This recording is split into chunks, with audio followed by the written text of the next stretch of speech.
Hello YouTube family, if you like this cherry pie lippy, don't forget to subscribe and hit that like button below. I'm getting things started with a reddish brown eyeliner that I'm using to outline my lips top and bottom and then fill them in about halfway. Now because I want the detail to be clear and precise, I'm way overlining my lips so that I have more canvas to work with. Once they're mostly filled in, I'm just using a lip brush to smudge that in and create an overall brown tone on my lips.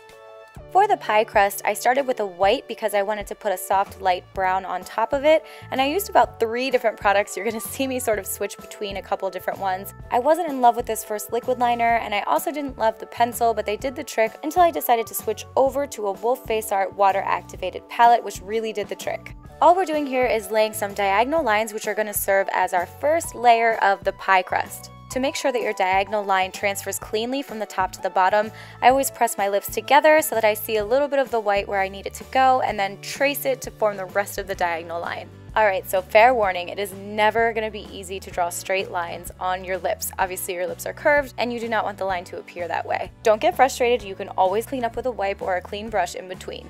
And your first layer of diagonal line should look something like this. Then you're going to do the exact same thing in the opposite direction on top of this layer. And if it's easier for you to think in terms of shape, basically you're just creating X's. Something that will make your life so much easier when you're doing the straight lines is if you have a really skinny, small brush. Let me know in the comment section if you guys would be interested in a lip brush recommendation video. A lot of you ask me which brushes I use, and I'd be happy to sort of go into a little more detail about it if you're interested. Let me know. I'm using Kat Von D's Lock It Concealer in the shade Neutral. This is going to give me that golden brown base for our pie crust. If your lips are starting to look like an odd basket weaving project, then you are doing something right. Picking up my Makeup Forever Flash palette, sorry about all the glitter. I'm using that brown shade and a little bit of the black mixed in to start to create the 3D effect of the pie crusts overlapping. It's just a basic basket weaving effect, and here is the rule of thumb. If the layer of crust that you're working on is supposed to look like it's on top of something, then you're going to define the outer corner like you see here. So using that brown shade, you're going to pull the color outward on either side.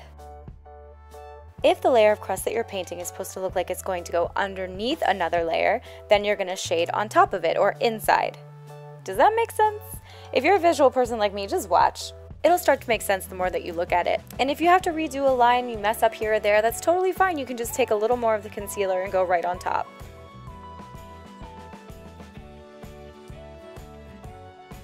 Now somewhere along the way I did edit out that I made the little squares in between darker. I actually mixed a lot of black with that brown just so that they would look like they had more depth. And in a minute here we'll put the red on top and you'll see what I mean.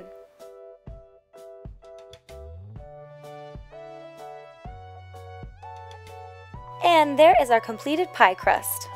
And for the most fun part, we need something shiny that's going to make it look 3-dimensional, and this consistency of the gooey Lip Hybrids by House of Beauty is perfection. We're going to place this color in all of the negative spaces that we had been avoiding between the pie crusts. And once again, having a teeny tiny little brush for this part is going to help you out so much because there are tiny little cracks that you need to get that color in between without making it bleed into the actual pie crust. And now comes the part of every one of my videos where I tell you to just calm down, take it easy, take your time, because this is a crucial part. It's going to make all the difference. And once you are done adding all of your cherry color, you're going to go in with a highlight and work it especially into the center of the crust area. That part should be light, whereas the edges should be more of a golden brown. Just adding to the 3D effect and making it look more realistic. And that, my YouTube family, is how you bake a pie on your lips. As always, if you like this tutorial, make sure to subscribe, give it a like, and share it with all your friends in the entire universe. Because, let's be real, who doesn't want to see some crazy person painting a pie all over their lips? I love you guys, and I'll see you in the next video.